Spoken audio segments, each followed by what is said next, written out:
Thank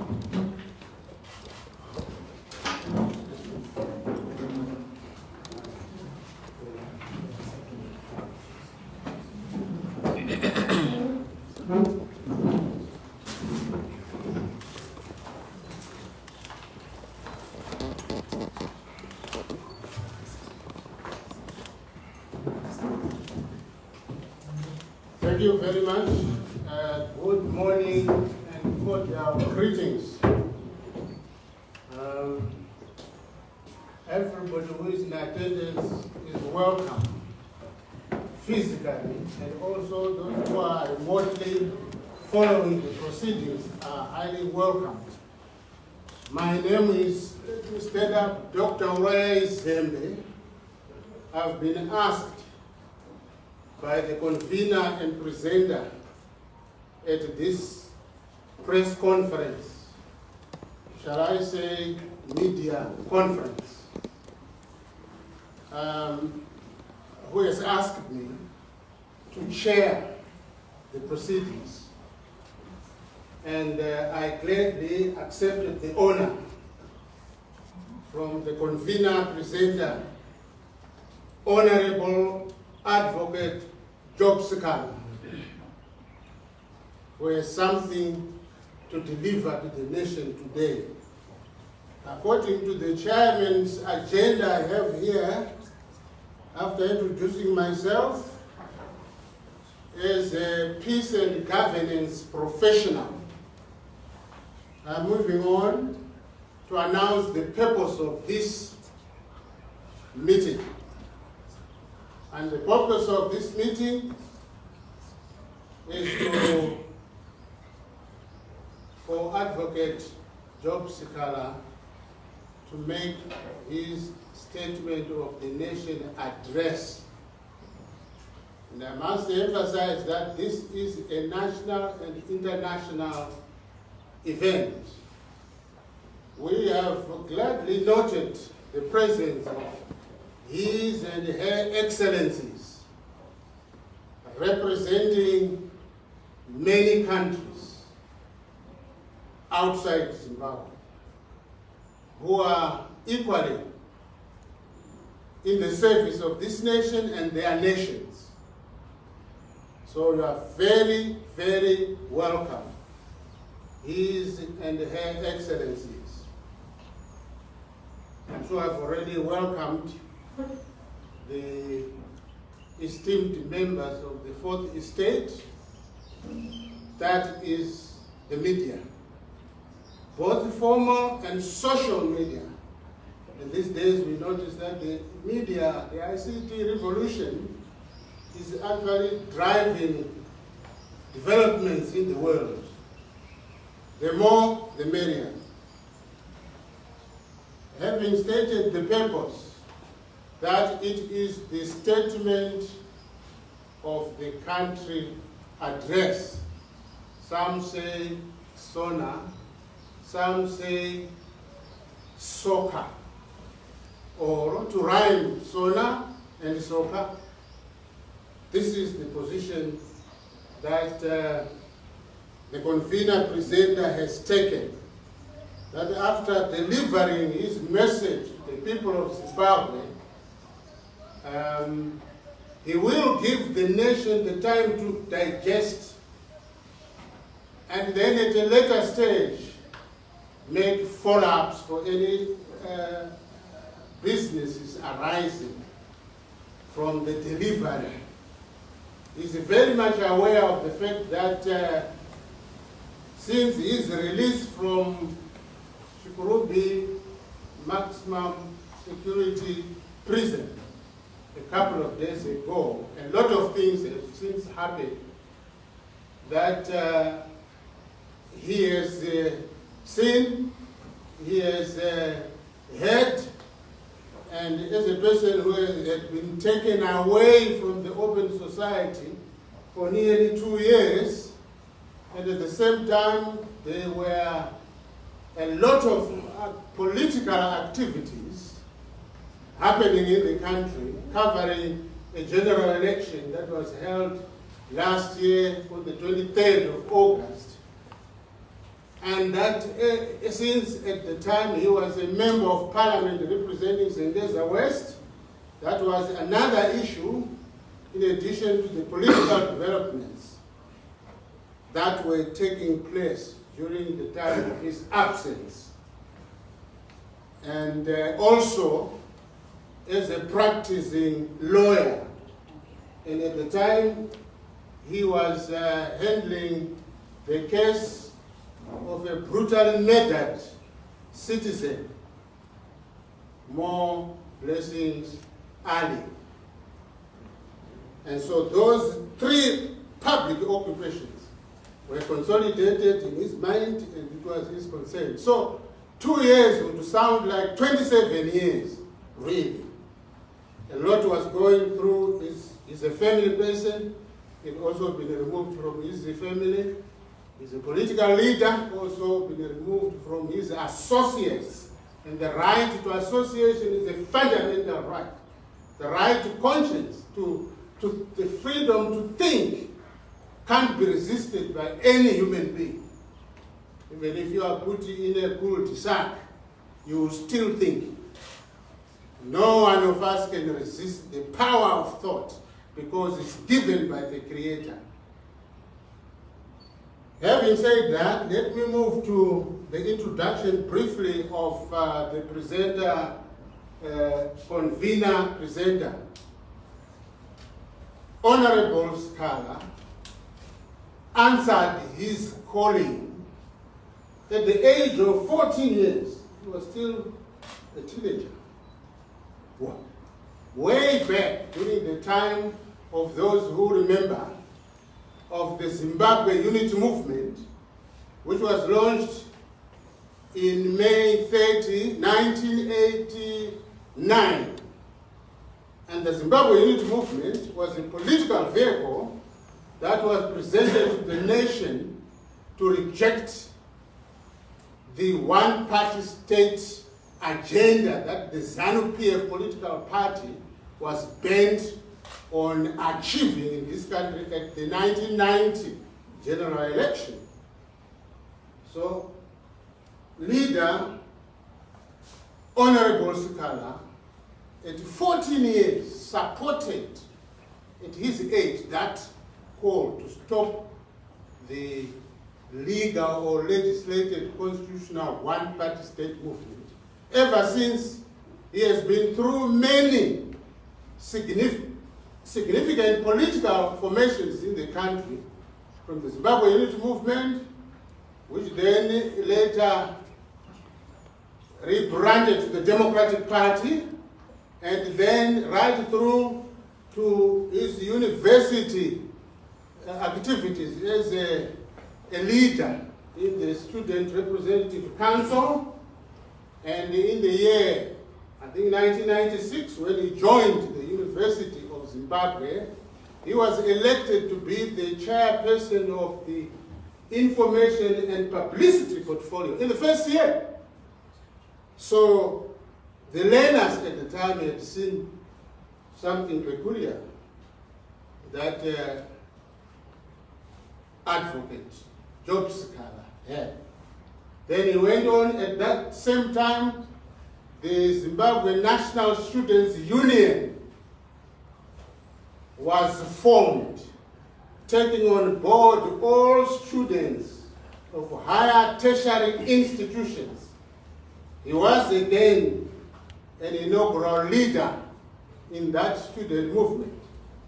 Right through to the formation of a civic movement that sought a people-driven democratic constitution in this country, the National Constitutional Assembly. In 1997, he was a founder member, and at the same time, bringing the constituencies of students' movements on board. And the formation of the National Constitutional Assembly gave birth to the formation of the Movement for Democratic Change, political movement, headed by the inaugural president, Dr. Morgan Richard Tsvangirai. And our esteemed convener and presenter was a founder member of that political movement. And he held a portfolio for security, if I remember well. I stand to be corrected. Ladies and gentlemen, fellow citizens, Advocate Job Sikhala is a veteran politician who has now matured, and today, as he's going to unravel to the nation through your good offices as the conveyors of professional information to the citizens of this country and beyond the boundaries of Zimbabwe, in fact, the whole world. I'm sure that I have done my bit at this stage. Let me say that he has also been having running battles in the country. He has been arrested 67 times before the current arrest, charged in the courts and acquitted. So on the 14th of June, 2022, this was the 68th time. And everybody, I think you are witnessing a bouquet of frivolous charges that he is facing. And I'm sure that that aspect, for the time being in this presentation, is still in the murky waters. And since he has got many portfolios, national portfolios, he will let that lie for the moment. This is why he has introduced a new method of reaching out to the people, like this inaugural presentation, where he has appointed the chairperson and those flanking him here to make his State of the Nation address. He has been in prison for 595 days without bail. Therefore, since his constitutional right was violated by the state to have bail, if you are an accused person, we then say he has been a political prisoner for 595 days, close to the next 100, 600 days. Ladies and gentlemen, allow me to have the honor to invite our convener, presenter, Honorable Advocate Job Sikhala, to make his presentation to the nation. Advocate, take the floor. No, thank you very much, Dr. Ulaezebe, the chairperson of this presser today. I welcome all of you, members of the 4th Estate. I also would like to welcome all ambassadors who have come to hear the message that I intend to deliver to the nation today.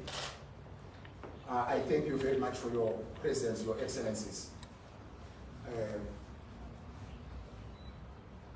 I also would like to thank some of the political players in this country who are also present at this press conference. I'm seeing Honorable Morgan Komich seated at the corner there. He is with us at this press conference in solidarity with the message that we are going to deliver today. I also see another major political player seated at the corner, Chris McCarthy, who has also joined us today. I welcome all of you, gentlemen, to this press conference. We are going to distribute our statement to all His Excellencies who are here and also to the member of the Fourth Estate to get their copies so that there will be no distortion of the message that is going to be delivered here today.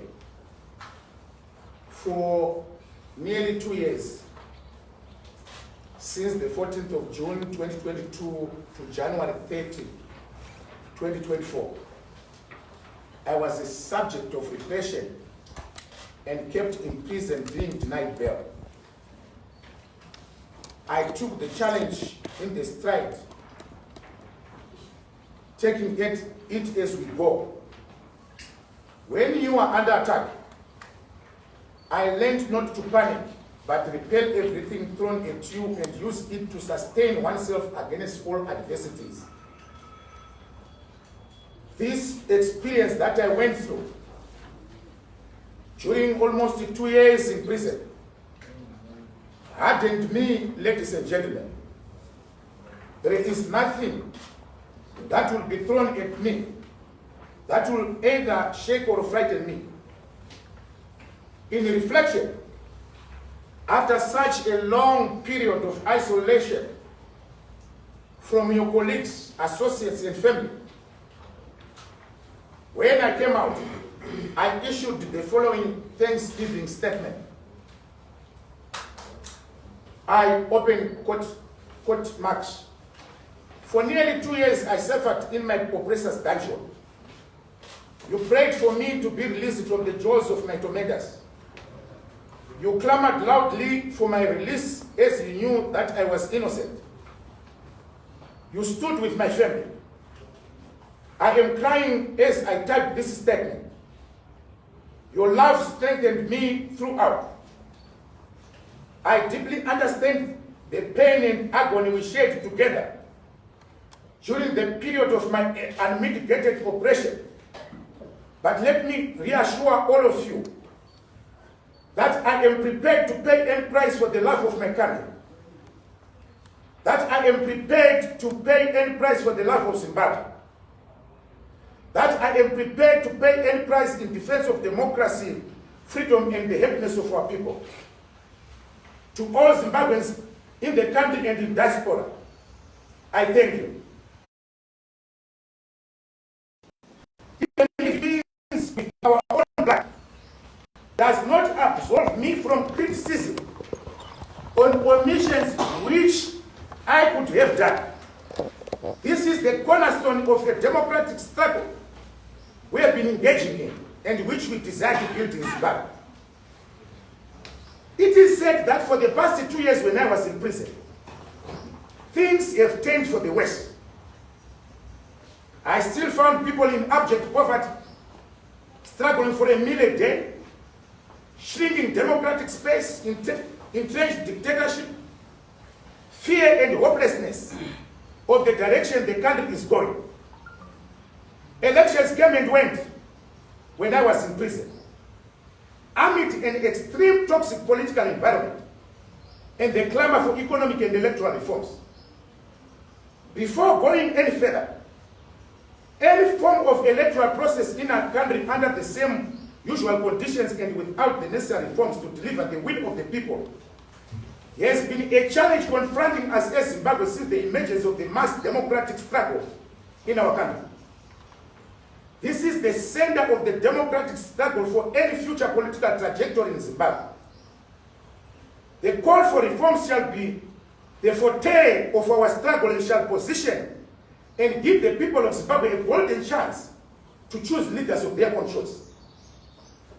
The question to ask is whether the mass democratic struggle is going to achieve a different result from our experiences of the past. What is the strategy? I'll come to this question at a later stage. What is currently happening in the opposition is not uncommon. It is the common political strategy that has been happening and implemented by despots throughout the world down the centuries.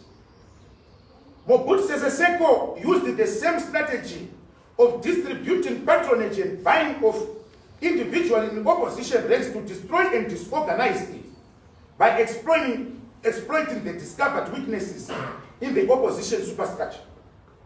during the mass democratic revolt against imperialism and colonialism in our country, the Rhodesian kingpin, Ian Douglas Smith, implemented the strategy with perfection to the extent of delivering an internal settlement. Series of apartheid leaders applied the same strategy and tactics and ended up establishing homelands which purportedly gave a facade of independence to black self-governed enclaves. Dear Zimbabweans and worldwide friends, Zimbabwe is at the crossroads. Coming back to the question whether the mass democratic struggle in our nation is going to achieve a different result from our experiences of the past. Yes, it will. Yes, it will be. How? Our seemingly unsurmountable struggle for freedom and emancipation needs everyone on board, whether black, white, or yellow. It is our challenge together.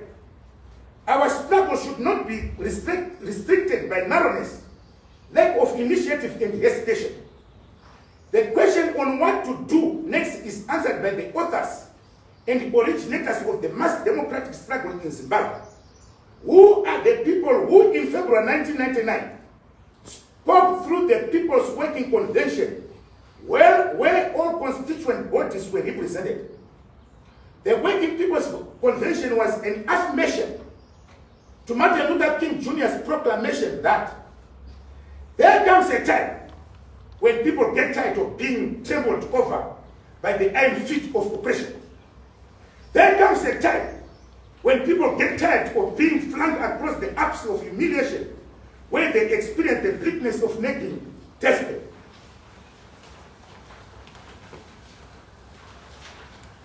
The weaknesses of our 1999 approach was that the meeting of the constituent bodies was heavy at the top, with only ZCTU having grassroots structures. It was the meeting of constituent bodies at the national level, with less participation from the shop floor and village level, which eventually led to the clash of egos. Zimbabwe needs a way forward to answer the national question of where to from here. The way forward on what should be done from here will come from the people through a mass nationwide democratic consultative process.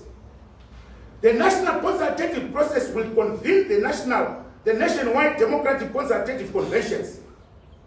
The consultative process will involve all important constituent bodies. That is the general masses of our people: labor, students, traditional leaders, churches, civic society, our business persons, professionals, resident associations, informal traders, women clubs, farmers, peasants, youth organizations, progressive political organizations, war veterans, war collaborators, artists, corporate business sector, and people living with disabilities. It will start from the village to the ward, district, and provincial level. This process will be conducted by the representatives of different constituent bodies mentioned above at every level. The process will eventually lead to the convening of the National People's Democratic Convention. The input and ideas that will come from the people will be collected and coalesced by the National Democratic Task Force, made up of seconded persons from different constituent bodies who will be conveners of the National Democratic People's Convention. Each one in this process shall elect a delegate to attend the National People's Democratic Convention, which will debate the views collected and coalesced during the democratic consultative conventions held at shop floor and grassroots level throughout the country. This will be our guide to the future. Critics are pointing out that some constituent bodies have been hijacked by some people, like what they have done to the Triple C. Let me give you as an example.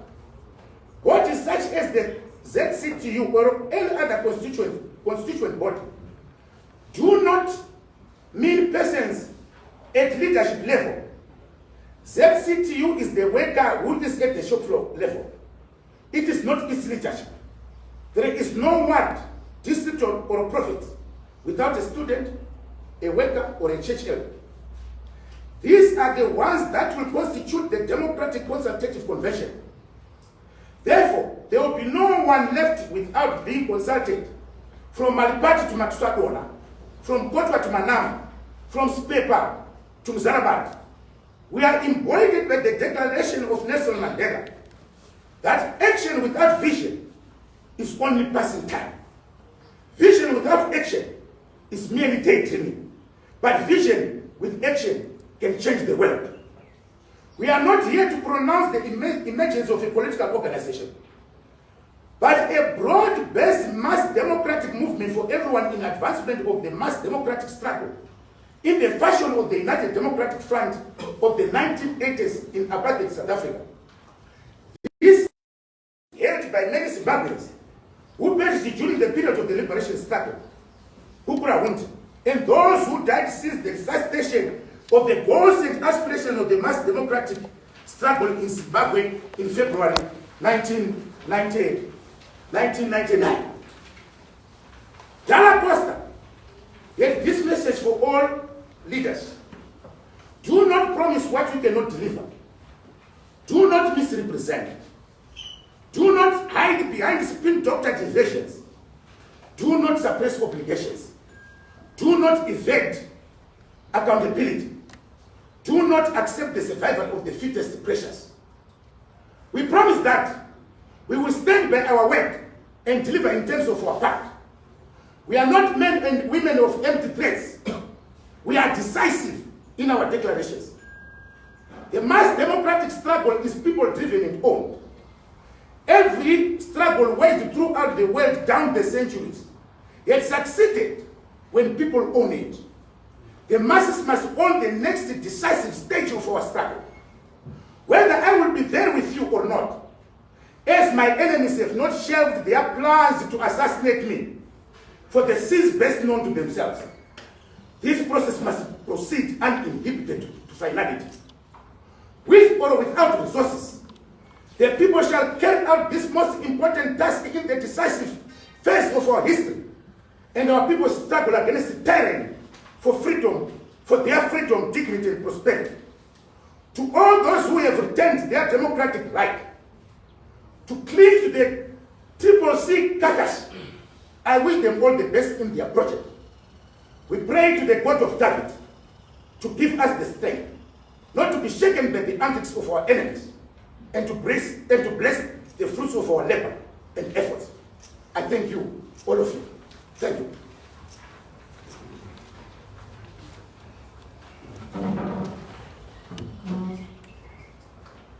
Thank you, Honorable Advocate Job Sikhala. I must conclude by making it known that I'm sure you have heard the voice of a person who owns a Bachelor of Arts in History and Economic History,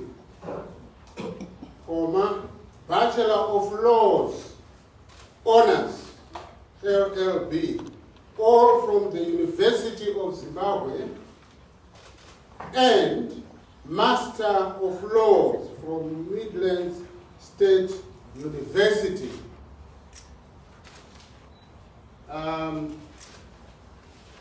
I must say here that I was instructed, as I already indicated in my opening remarks, that